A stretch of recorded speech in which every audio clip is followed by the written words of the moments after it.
Mon père s'appelle Kali Dagno. Je suis Dagno Fanta, fille de Asta Diabaté, Dagno Kali. Alors,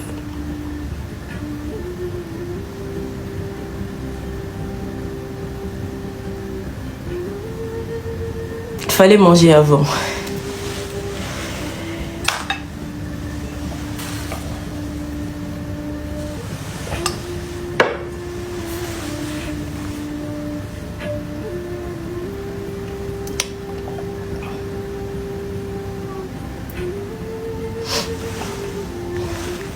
Ok.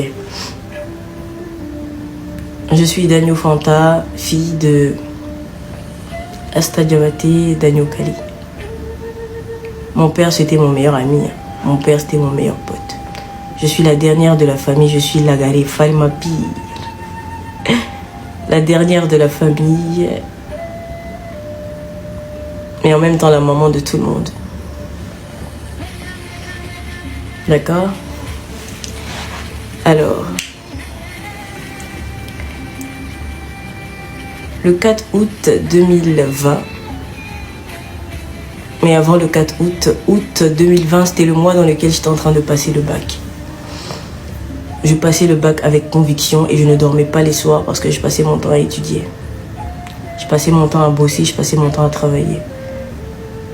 Et à chaque fois que papa se levait pour prier, quand il me voyait, il me chassait. Il me disait, va te coucher. Je ne sais même pas pourquoi tu bosses. Tu as déjà eu le bac. C'est comme ça qu'il me parlait. Il m'appelait ma fifi. D'accord? Va te coucher. Je ne sais même pas pourquoi tu es en train de travailler, toi. Va te coucher. Tu as déjà eu le bac. Pourquoi tu te fatigues en train de bosser là? Va te coucher. Je me rappelle, ce jour-là, il était 3 h du matin. J'étais vraiment très fatiguée et j'avais les cernes partout, sur le bas des yeux. Parce que je voulais tellement avoir le bac, c'était incroyable. Comme si j'avais une pression sur moi alors que je n'avais aucune pression du tout. Mon père, il a toujours bossé pour moi. Mon père, il a toujours bossé pour ses enfants. Vous ne savez pas la pression qu'il y a sur les papas quand ils rentrent à la maison et qu'ils n'ont pas de quoi donner à manger à leurs enfants ou qu'ils n'ont pas obtenu ce qu'ils voulaient dans la journée. Soyez fiers de vos parents. Je ne comprenais pas ça avant, mais je comprends ça maintenant. D'accord? Le fait de dire tu ne sors pas à 7 h, sans aucune pression, de façon juste et noble, sans frapper, sans crier, sans taper. Tu ne sors pas à 7 h. Jusqu'à aujourd'hui, l'habitude, elle est sur moi. D'accord? Jusqu'à aujourd'hui, l'habitude, elle est sur moi. La meilleure façon d'éduquer son enfant, c'est de l'éduquer avec rigueur. Rigueur, et c'est ça le rôle d'un père. D'accord? Une fille qui n'a pas connu son père est éduquée différemment. Vous n'allez jamais comprendre ses agissements. Est-ce que vous voyez ce que je veux dire? Jamais vous n'allez comprendre ses agissements. Alors, il me dit, rentre, va te coucher, tu as déjà eu le bac. Il m'a dit ça à 2 reprises. J'ai dit, d'accord, papa, il n'y a pas de problème. Bah, moi, je me lève le matin parce que je pars dormir. J'attends Fadj. Je dors à 5 h du matin et je dois me rendre pour composer peut-être vers 8 h comme ça, je sais pas moi. Je dors juste un peu et je me lève après. Je pars composer. Jusqu'au jour où je termine mes examens. J'entre. Je me rappelle, il avait porté un boubou bleu. Il était assis dans le fauteuil. J'ai dit, papa, j'ai terminé et on a fini de composer. Il dit, tu peux maintenant te relaxer. C'est ce qu'il m'a dit. Il dit, tu peux maintenant te relaxer. Tu peux maintenant te tranquilliser. Tu peux aller profiter de la vie. C'est comme ça qu'il m'a parlé. J'ai dit, ah ouais? Il dit oui, parce que mon père, c'était mon pote. Hein. Moi, je rigolais trop avec lui. C'était mon pote, c'était mon meilleur ami. C'était la personne la plus importante dans ma vie. Peut-être sans le savoir, mais indirectement. Son départ m'a fait réaliser qu'il était vraiment très, très important. Pour nous et pour tout le monde dans la maison. Bah, je suis là, je profite. Et un jour... Enfin, le 4 août 2020. Ouais. Je sors avec ma soeur. On part au salon de coiffure. Et il nous appelle tous. Il appelle ma soeur. Ma soeur ne décroche pas parce qu'elle avait son téléphone dans la maison. Il m'appelle enfin. Il me dit, allô ma fifi. J'ai dit, oui papa, tu vas bien? Il dit, oui ça va. Il dit, vous êtes où? Tu me manques, hein? Viens à la maison. C'est comme ça qu'il me parle. Ce jour-là, j'avais prévu faire toute la journée dehors. Toute la journée dehors. Il a dit, tu me manques, viens à la maison. J'ai dit, papa, je viendrai ce soir. Et il dit, d'accord, il n'y a pas de problème. Et puis il a coupé. Il dit, avant de couper, il a dit, dis à ta soeur de m'envoyer le gel main que j'avais l'habitude d'utiliser là. Parce que ça sent très bon. Je passe le téléphone à ma soeur et dit, d'accord, papa, il n'y a pas de problème. Bah...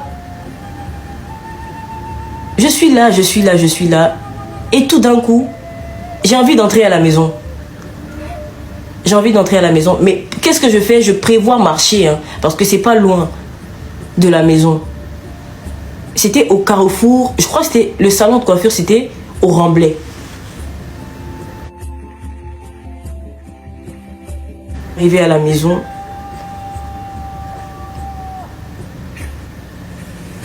Qui m'appelle? Et je crois que je devais arriver à la maison dans 20 minutes par là. Je dis, on va prendre un taxi. Tout d'un coup, alors que j'avais déjà commencé à marcher avec ma soeur. Ma soeur, viens, on s'en va. J'ai dit, on va prendre un taxi. Elle dit tout d'un coup comme ça, j'ai dit, oui, on va prendre un taxi. On monte dans le taxi avec toute la joie du monde. On est en train d'ambiancer le chauffeur. On rigole, on s'amuse. Et quand j'arrive devant chez moi, je vois mon papa avec son tapis de prière en main. Il dit, aïe, tu es venu, avec le sourire aux lèvres. Il était tellement content. Il était content de me voir. Et je lui ai dit, oui papa, je suis là. Apparemment, il était devant la porte et en train de taquiner tout le monde. Parce que mon père, il était comme ça, un homme rempli de joie, de pudeur, de bonté et tout ce que vous pouvez imaginer. Mon père n'aimait pas la tristesse, jamais. Il n'a jamais aimé la tristesse, jamais de la vie.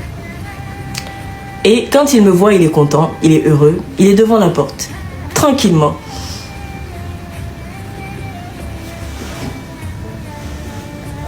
Et moi, je décide de charger le compteur. Je peux charger le compteur, papa, il est derrière moi, il est en train de me regarder. J'ai dit, mais papa, pourquoi tu me regardes comme ça? Il me dit, parce que tu es trop vilaine. J'ai commencé à rigoler.